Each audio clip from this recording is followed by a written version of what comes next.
Gelmeyle illerin həsrəti bitdi. Gözlərə sevinç, qəlblər işıq etdi. Ata Fəridanla Dilbər sevincə doldu. Nurcahan adın olan nurla doldu. Voleybol meydanında cəd və cəsursan. Piyanoda notlara can verirsən. Sən nə etsən ruhunla istedadla edirsən. Gələcəyin yollarına öz adını yazırsan. Ağıllıdırsa ki böyüyürsən.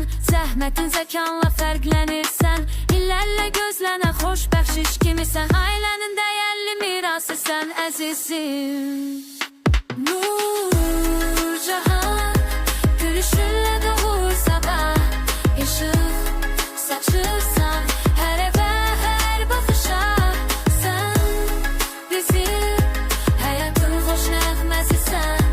Bilmələk kimi sevgi ilə bəzənmisən.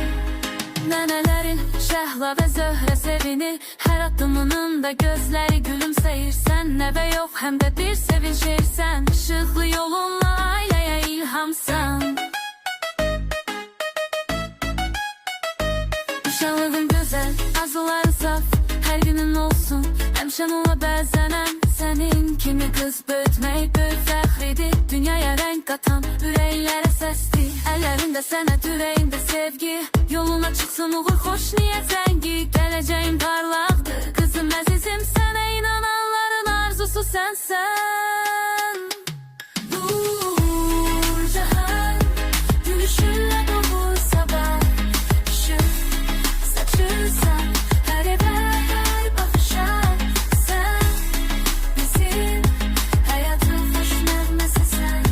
Bir mələk kimi sevgi ilə bəzənmisən. Yedi vaxt yap xoşbəxt tarih. Bugün də doğuldun səadətin şahid. Ad günün mübarək canım gözümüz.